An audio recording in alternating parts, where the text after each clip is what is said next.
Buonasera a tutti, benvenuti a questo terzo appuntamento della rassegna invernale del Grand Central Literary Festival. Buonasera a tutti voi che siete qui in sala, così numerosi questa sera, e buonasera anche al pubblico che ci segue da casa in diretta streaming, grazie a Mestre Mia e alla collaborazione che ad ogni incontro avviene sempre in maniera molto, molto proficua e fruttuosa.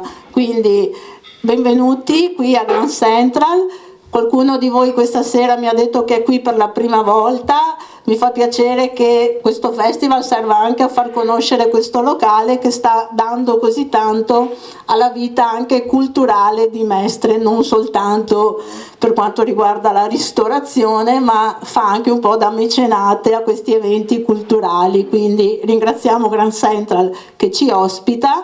E passiamo subito anche a parlare della serata che ci aspetta. Questa sera abbiamo molte persone anche qui sopra il palco, più del solito. La nostra autrice protagonista Antonella Bontae. Grazie Antonella di aver scelto il festival per venire a presentare il tuo libro. Antonella, che è la curatrice del libro che vedete qui esposto, Perché non sia un sogno e presto svanisca, dedicato a Silvia Businello Toro, che scopriremo durante la serata ha ideato e fondato la libreria delle donne di Mestre. Ad accompagnare Antonella a spiegare il suo libro, a raccontarci di Silvia, saranno con lei Lorenza Toro. Ciao Lorenza, grazie di essere qui, Alessandra Prato e Cristiana Moldi Ravenna. Vi ringrazio tutte per la collaborazione e la disponibilità per questa serata. Sarà anche Gianni Moi con noi, interverrà più tardi. Quindi, che dire, io vi lascio subito alle protagoniste della serata e con noi ci rivediamo più tardi. Buon proseguimento e buon ascolto a tutti.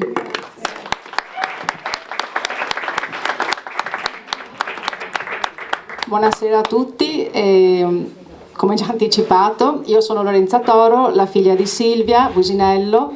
Lì c'è anche mio fratello Michele Toro, che lui invece aiuta per quanto riguarda poi dopo la messa in onda di un piccolo video, di una piccola intervista che riguarda mia mamma. Ringrazio tutti i presenti di cuore, siete tutte persone che sono felice di vedere questa sera, che per me è molto importante, e spero insomma che passiate un buon momento di ricordo soprattutto di mia mamma. Sono passati 16 anni da quando è mancata e siamo ancora tutti qua e vedo tante persone amiche e questo mi fa solo che piacere. Quindi buona serata, godetevela. Grazie. Buonasera, io sono Antonella Bontae, mi scuso per la voce, ho un po' di leucedine. Saluto tutte e tutti, ringrazio di essere qui e passo la parola all'attrice Alessandra Prato per una sua lettura. Allora, tratta dalla presentazione di Andreina Corso, Una vita scolpita da mani piene d'amore. Il lavoro di Antonella Bontae, la felice fatica della ricerca premono sul nostro intelletto. La memoria si fa grano, le parole inseminano una terra assetata di vero e di lealtà. I percorsi che le donne hanno affrontato anche durante giornate fredde e piovose rivelano occhi rivolti al vero e da lì al cielo, e mani piene di amore nella lotta contro le ingiustizie sociali, una lotta senza odio, un essere speranza partendo da sé, da ognuna di noi, con i nostri fardelli mischiati ai nostri ideali. Spes contra spem, sì, essere speranza. Spes contra spam è la prima frase che troviamo scritta da Andreina Corso ed è una frase religiosa di San Paolo. Andando avanti troviamo però dei miti greci. Prima è Afrodite, un mito femminile, poi Diotima, un altro mito femminile greco, poi Afrodite, il terzo, appunto anche questo femminile greco. E con cosa finisce Andreina? con Aquilone, il vento del nord-est, un dio romano. Passo la parola a Gianni.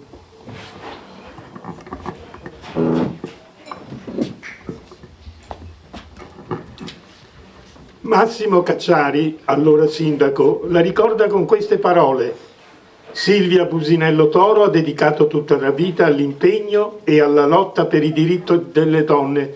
Dirigente provinciale e nazionale dell'UDI, Unione delle Donne Italiane, ne è stata davvero una colonna, sempre in prima linea, con passione e con intelligenza.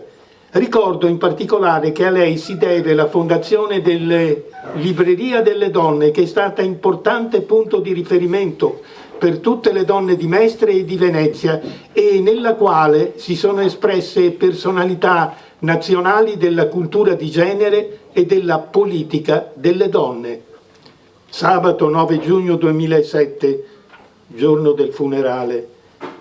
Nel municipio di Mestre, il segretario provinciale dei DS, Michele Mognato, e Anna Palma Gasparrini, responsabile delle donne del partito, esprimono il dolore per la scomparsa di una donna che lascia un segno nella storia di questa città.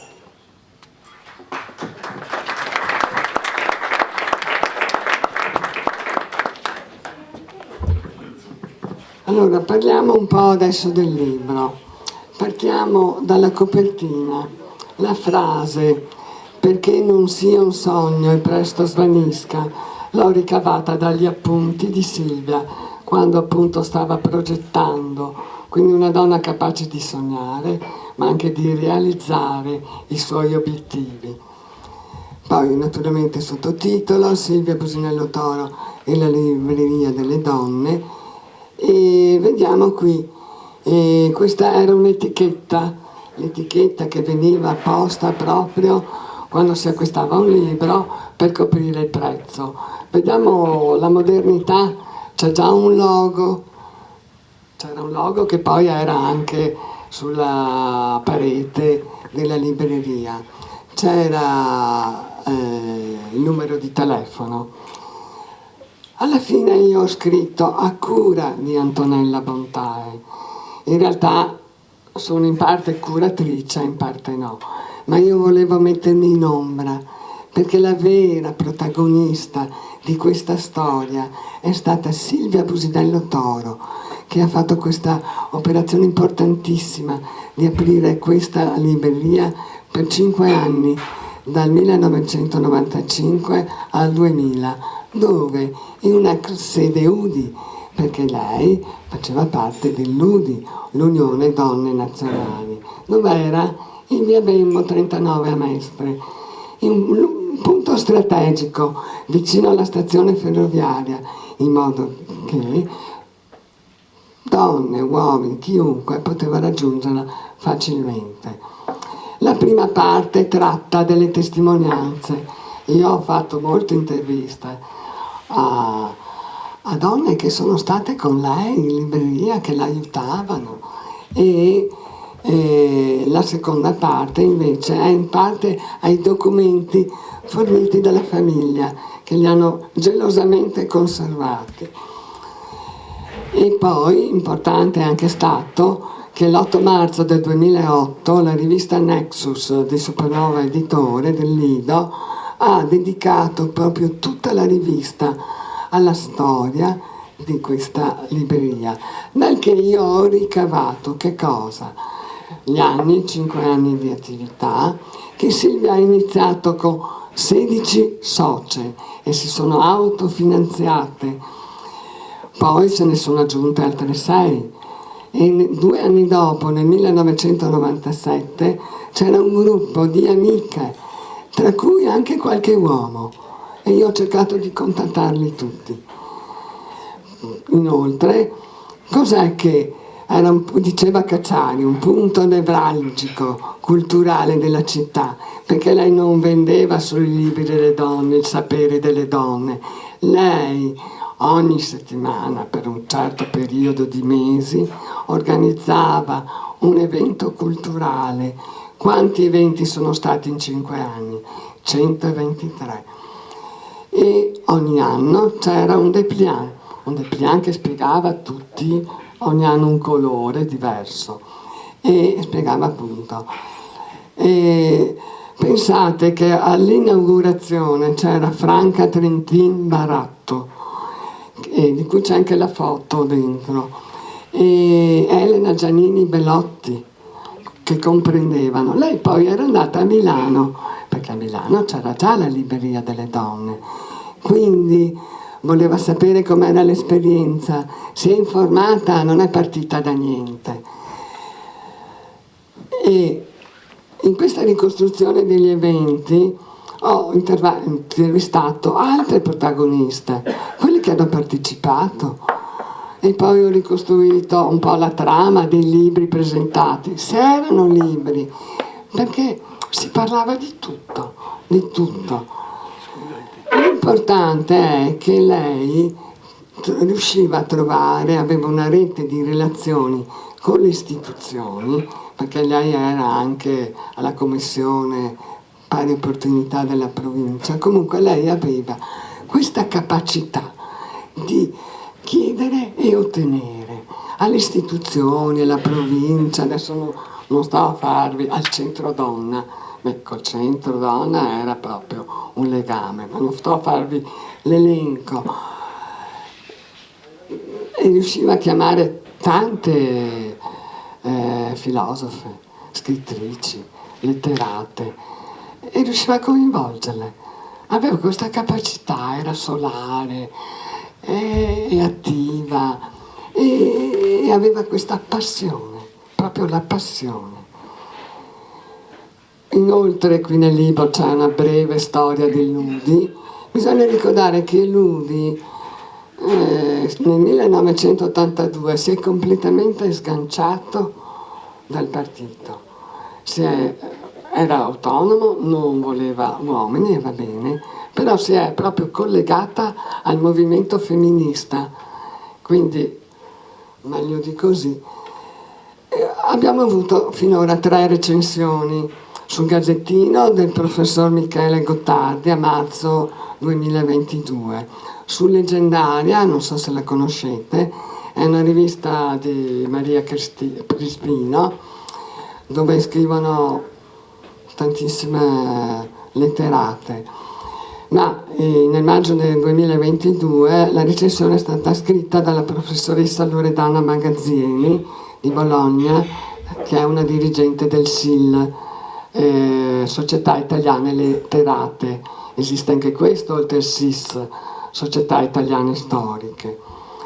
Poi abbiamo Leggere Donna, che è un'altra rivista femminile di Ferrara di Luciana Tufani, e lì ha scritto la professoressa Cristiana Moldi Ravenna, che poi vi spiegherà chi è. Che ruolo fondamentale ha avuto in questa storia, oltre ad essere la cugina di Silvia. Esatto, infatti abbiamo la figlia, abbiamo il figlio, e la prima presentazione è stata fatta nel marzo del 2022 a Spazio Eventi della Toletta di Venezia, uno spazio appena aperto, insomma, comunque quando siamo andati noi. Poi il 19 maggio 2022 nella Biblioteca delle Donne. Anche a Candiani siamo andati con la Giorgia Pollastri che dirigeva. Infine siamo andati a Marzo Donna 2023 alla Municipalità di Venezia, quella di San Lorenzo, con Renata Magnese. Oggi vi informo che esiste ancora un fondo nuovo, comunque, di documenti in Biblioteca delle Donne con materiale solo dell'UDI, mai visionato. E lì sono andata a vedere cosa ho scoperto, che Silvia, oltre a tutte queste belle abilità, capacità, era brava a disegnare. Ci sono degli schizzi. E con questo io concludo e passo la parola ad Alessandra, che leggerà la prefazione, un pezzettino della prefazione mia.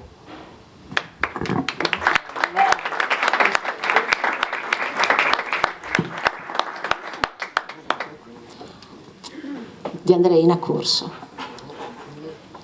Questa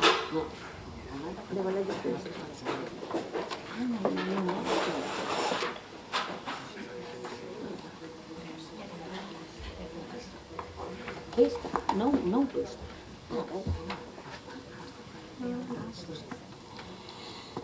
Il merito di Silvia è stato quello di aver contribuito all'evoluzione e alla crescita collettiva delle donne, alla loro coscienza, alla consapevolezza di essere protagoniste nella vita e nel mondo. E per questo dobbiamo ringraziarla, sentendo l'obbligo e la necessità di coltivarne la memoria.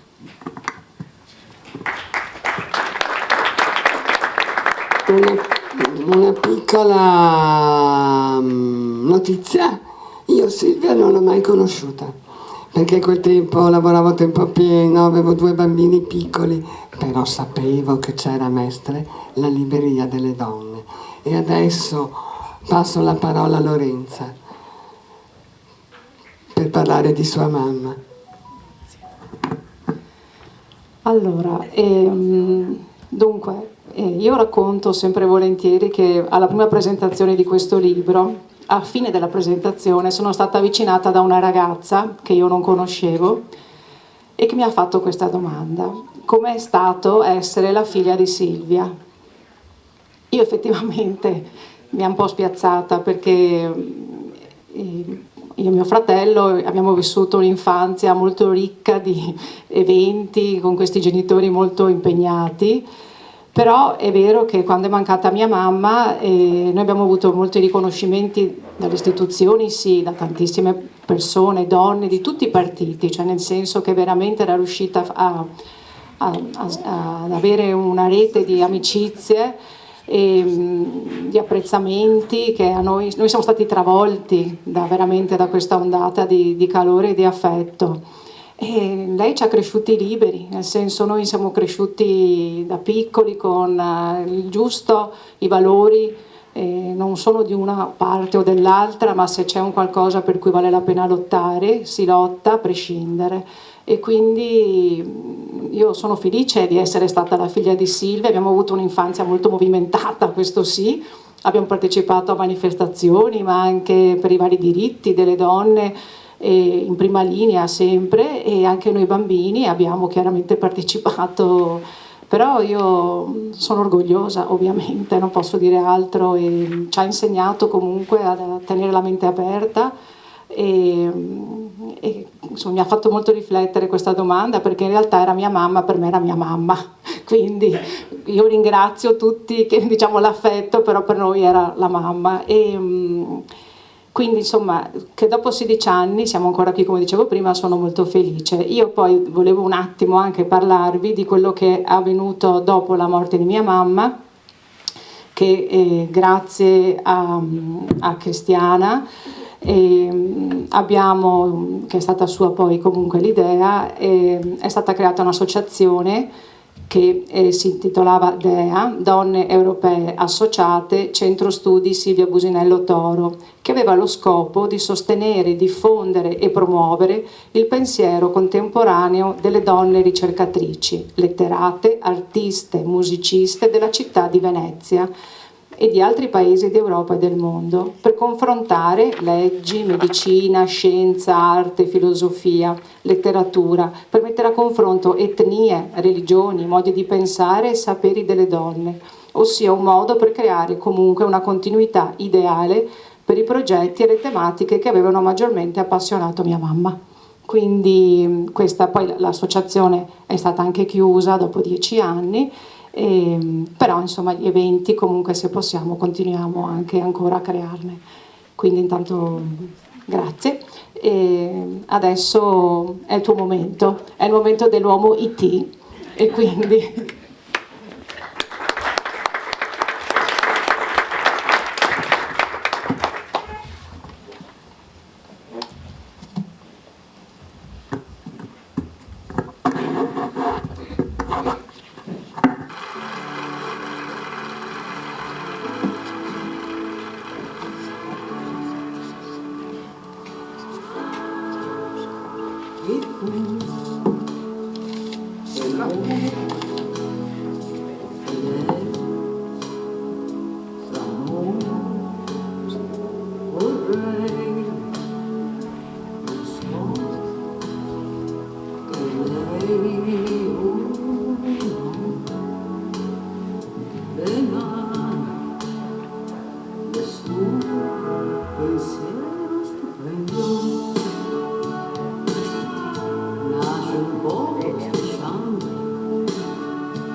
Sono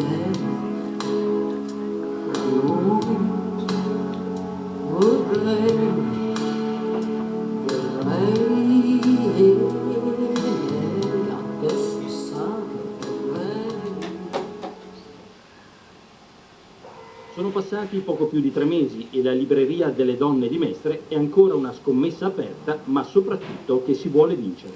Qual è la valutazione che si può dare oggi come oggi? Ma la valutazione è estremamente positiva, anche se non nascondo che ci sono delle difficoltà anche tra di noi nei rapporti, con qualche piccolo conflitto.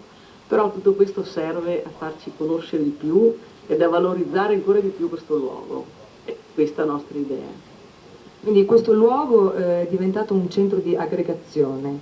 Chiariamo meglio questo punto. Ma questo luogo è sempre stato un centro di aggregazione perché è appartenente all'Unione Donne Italiane, solo che è diventato un luogo che si è aperto ad altre donne, che ci siamo messi insieme, abbiamo offerto la possibilità, le quali donne intelligenti hanno colto questo valore e assieme a noi abbiamo formulato, assieme con noi le Nudi, è stato formulato il progetto di questa libreria. E quindi questa è una scommessa, di stare assieme, di reggere assieme e di reggere l'impresa. Oggi è stato presentato il programma di attività per i prossimi 3 mesi.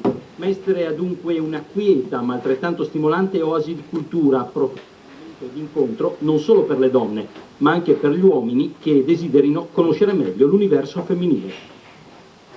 È un'impresa a cui hanno partecipato tantissime donne, anche non direttamente collegate alla libreria di per sé stessa.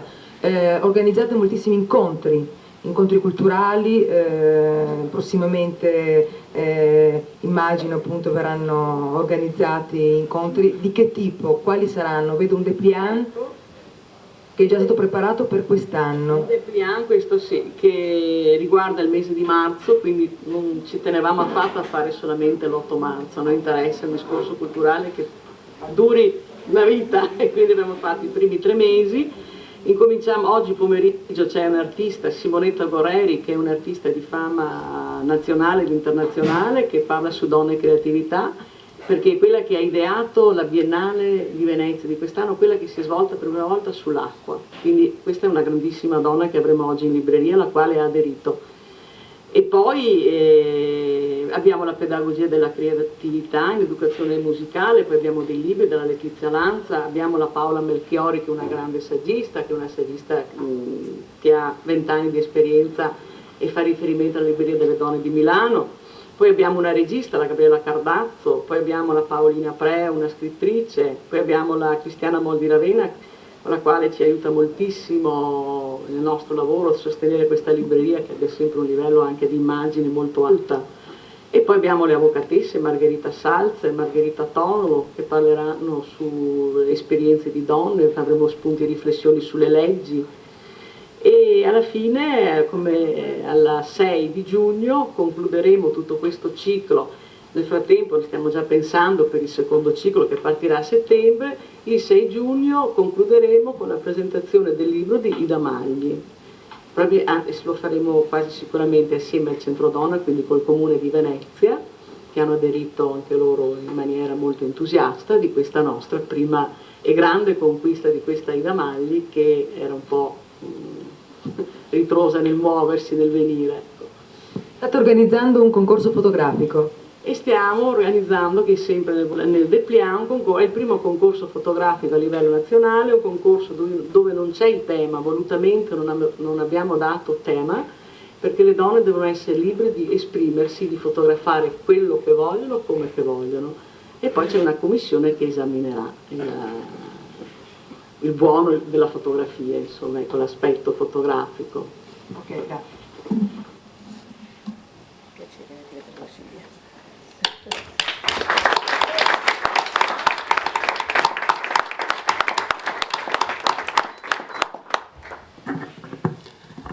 Eccoci qua. Allora, grazie a tutti. Vedo tante faccine familiari e vedo tante persone che erano diversi anni che non vedevo.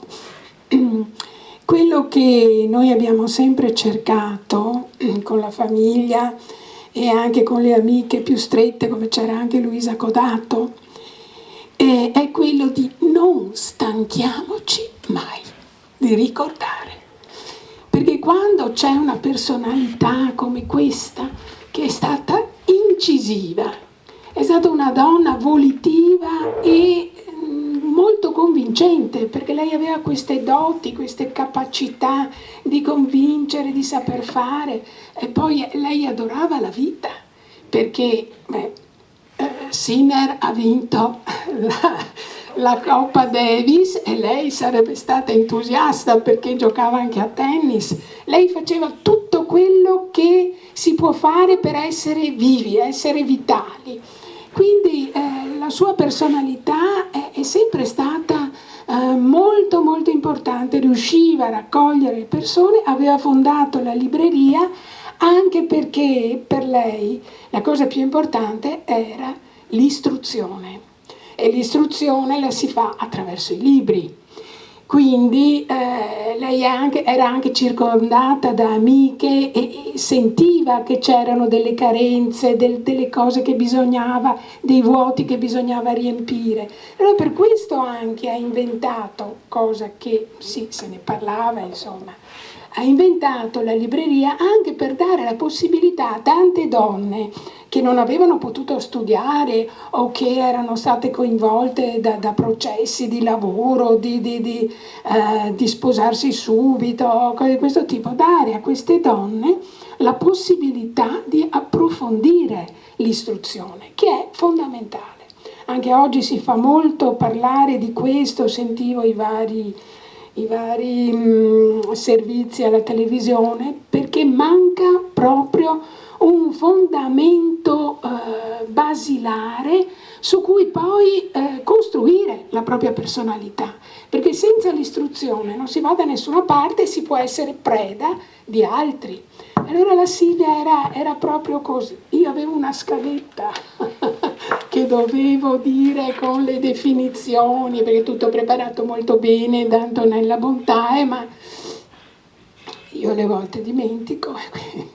Dunque sì, lei diceva che è importante essere là dove una donna ha pensato, cioè sostenerla, aiutarla, darle la possibilità di esprimersi per quello che era possibile.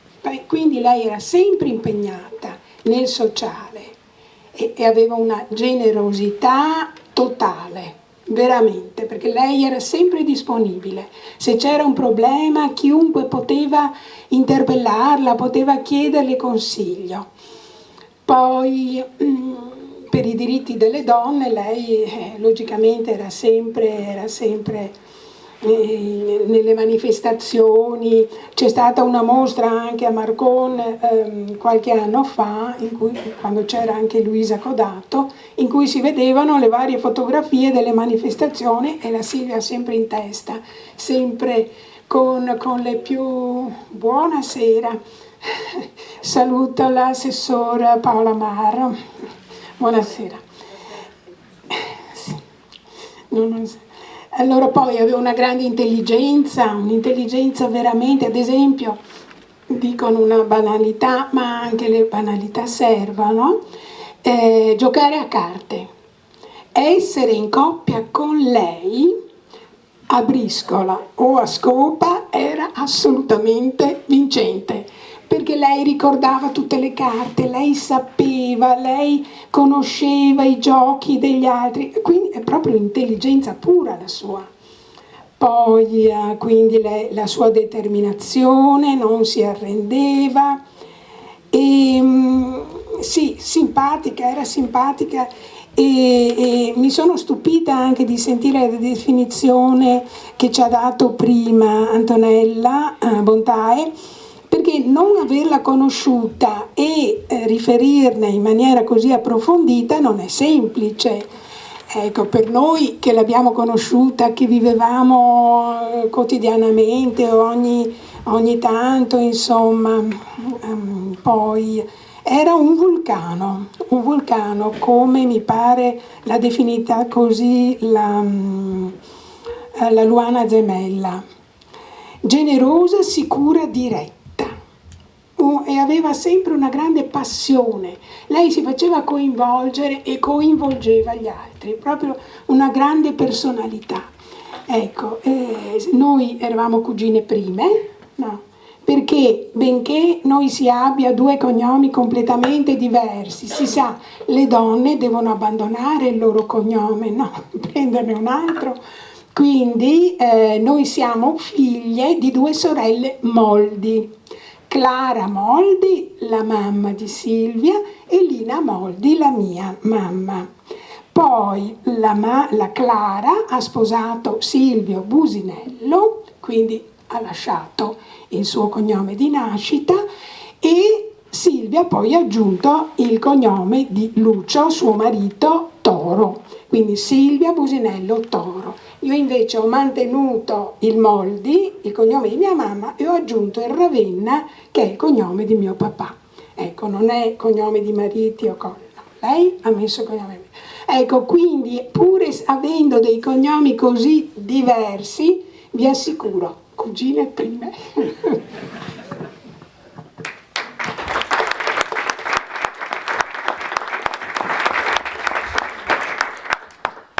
Bene, allora noi saremmo arrivati al termine e se avrei il piacere di salutare comunque anche gli assessori Paola Amar e Massimiliano De Martin, che ringrazio di cuore di essere presenti qui questa sera. Cioè, questa è Maya. E lascio, ciao, grazie per essere venuti, benvenuti. E lascio il microfono. Volete? Sì. Buonasera a tutti. Beh, anch'io ho un ricordo della tua mamma, devo dire la verità, perché oggi le cose della vita si incontrano in maniera strana.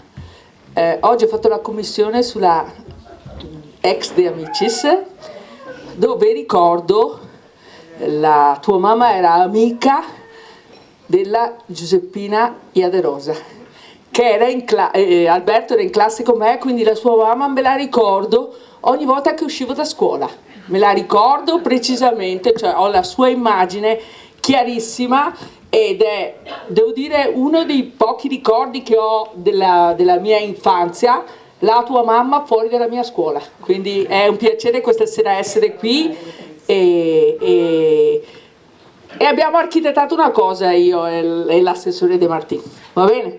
Adesso lascio la parola a te e dopo... Sì, ma solo due parole.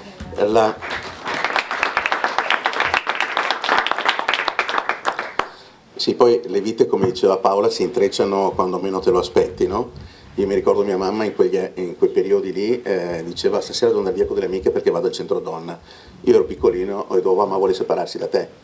E allora su questo invece era un qualcosa di diverso che poi con l'età capisci e comprendi. E poco dopo quegli anni 75 il nuovo Stato di diritto della famiglia, quindi alla rivoluzione anche di tutto quello che è il legame all'interno di una famiglia, proprio come si ricordava prima, quindi i diritti, tutto quello che ne consegue. Però penso che la cosa importante oggi quando ancora tempo fa Lorenza mi parlava, è ricordare chi in città fa delle cose buone. E penso che la cosa importante non ha nessun colore politico, quando una cosa è buona, punto. Non va discriminata, non va messa a parte e non va lasciata. Poi penso che una delle cose belle, parlo sia a Lorenza che a Michele, è sentir parlare bene gli altri dei propri genitori. Vuol dire che la semina non è stata fatta solo all'interno delle mura domestiche, ma è stata fatta in contesti diversi dove tutti comunque si ritrovano attorno a messaggi importanti che sono passati e seppur sono passati tanti anni dal momento che è morta, comunque la si vuole ricordare. E per questo motivo quando ne ho parlato con Paola ho detto vabbè, cerchiamo comunque anche noi, proprio perché le cose buone sono buone, di lasciare un segno permanente alla città perché il nome rimanga lì dove lei si è impegnata, dove lei ha avuto modo anche di confrontarsi con gli altri. Quindi consegniamo anticipatamente una targa. Abbiamo fatto un artifizio, vi spiego, perché le cose che vanno portate in giunta sono un pelino più lunghe, quindi non volevamo mancare a questo appuntamento e annunciamo oggi che intitoleremo la biblioteca del centro, cioè del centro donne a Villa Franchin alla tua mamma Silvia Businello Toro. La frase l'abbiamo chiesta ovviamente alla Tullia, però, che ha dedicato tutta la sua vita all'impegno e alla lotta per i diritti delle donne, lasciando un segno nella storia di questa città.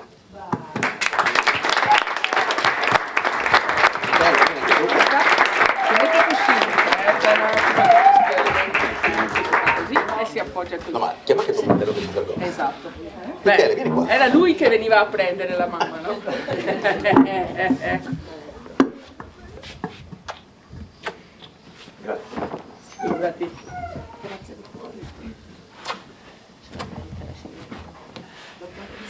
Si possono aggiungere? No, devo dire qualcosa. Anch'io? Devono dire, tranquilli.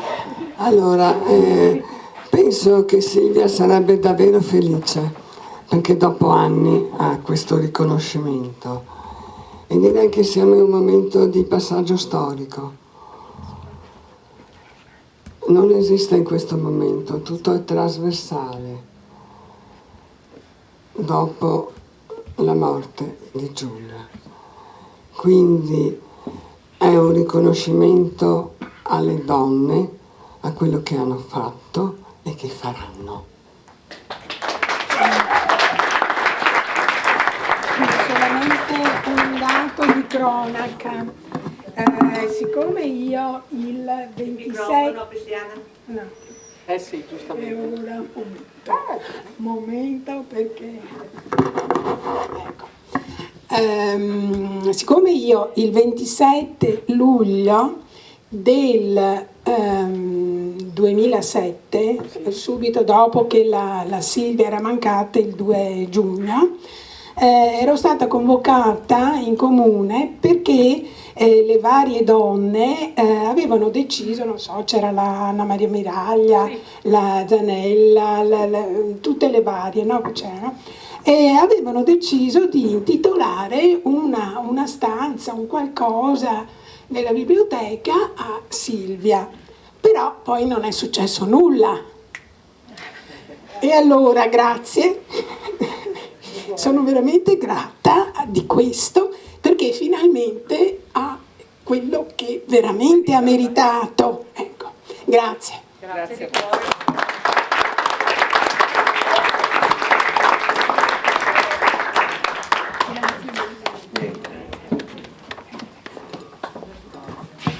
Grazie a tutti. Non abbiamo dato spazio.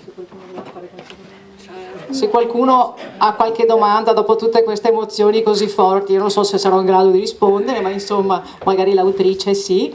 Io comunque in ogni caso ringrazio tutti i presenti, chiaramente di cuore grazie ancora per questo meraviglioso regalo che ci avete fatto, e ringrazio Antonella che comunque è riuscita in questa impresa di scrivere questo testo pur senza aver mai conosciuto mia mamma. Ringrazio Cristiana, Alessandra, Gianni e tutti voi presenti. Grazie ancora. Buona serata a tutti. Grazie. Me l'ha già chiesto Lorenza, ve lo chiedo anch'io, se c'è qualcuno del pubblico che vuole intervenire, vuole dirci qualcosa, qualche domanda da fare, altrimenti sembrano tutti già... Sì. Molto partecipe anche lei. È stata una bella sorpresa quella di questa sera, quindi ringrazio gli assessori che hanno partecipato assieme a noi in questa serata. Grazie Lorenza, ci siamo commossi tutti, credo assieme a te, nel ricordo di tua mamma e di questa persona così speciale. Oh, siamo qui apposta. Sempre emozionante. Allora, la gioia più grande l'abbiamo avuta adesso grazie ai rappresentanti, diciamo, dell'amministrazione, proprio perché io e Franca abbiamo lavorato per tanti anni al Centro Donna e avevamo lottato proprio per avere uno spazio che purtroppo adesso non c'è più. Però ho vissuto gli anni più belli della mia vita. Venivamo a studiare. Sì. E volevamo avere qualcosa e adesso... Chi ricordava? Veramente. Sì. Purtroppo, io volevo dire una cosa. Con Silvia ho vissuto i momenti più belli. Mi ha fatto crescere perché a 20 anni sono arrivata a maestra, mi sono sposata giovane, perché una volta si usava proprio trovarsi in modo, tutte queste cose qui, però mi sentivo spaesata. E quando ho incominciato a portare i bambini a scuola, io alla Vecelio e lei alla De Amicis, col comitato scuola famiglia abbiamo fatto quello che abbiamo fatto. Poi con i decreti delegati stessa cosa. Eravamo sempre insieme, portavamo la luce anche a chi non l'aveva, che poi quando ci conoscevano, perché ci piaceva tanto divertirci, cioè quelle fatiche che noi facevamo, perché erano fatiche grandi, perché figli, famiglia e anche riunioni, perché per queste donne che uscissero di casa, che capissero quello che stavamo facendo. E non so descrivere, però Silvia mi manca da morire, però grazie a lei non ho paura di niente adesso, veramente. Mi ha dato una forza che non cambierà, grazie ai miei 80 anni, però sempre la forza ce l'ho per lottare e continuare ad andare avanti. Grazie a tutti voi, grazie Paola, perché guarda, grazie anche a lei di quello che avete fatto, perché lo meritava. Ecco. Grazie. Posso dire una sì, cosa? Sì. Lei ha detto una cosa importante, quando si fa quello a cui si crede, no, arrivo con la voce, non c'è problema. Quando si fa quello a cui si crede nella vita non pesa niente, e questa si chiama passione. Grazie per le vostre testimonianze.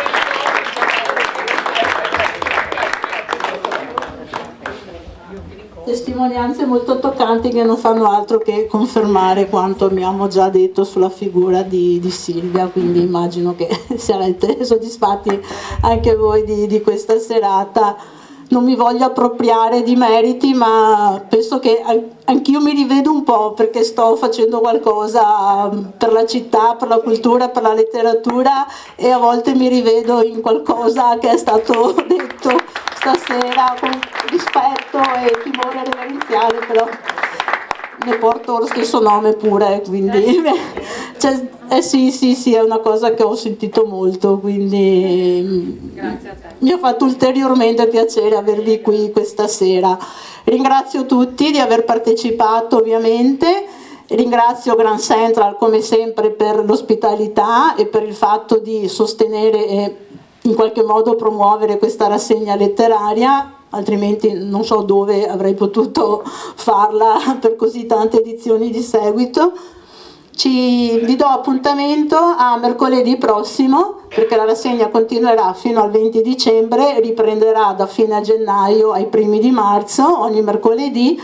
La prossima settimana cambiamo argomento, avremo uno psichiatra che ci presenterà il suo libro, parlerà di neuroni e di comunicazione, cioè di come avviene la comunicazione anche in modi che noi non ci aspettiamo, non crediamo di sapere, e scopriremo molte cose su questa cosa che ai nostri tempi, cioè ai tempi odierni, è molto importante anche capire come effettivamente avviene la comunicazione, quindi parleremo di questo. Sarei felice di rivedervi in tanti mercoledì prossimo, e anche ovviamente tutti i prossimi mercoledì che ci saranno del festival.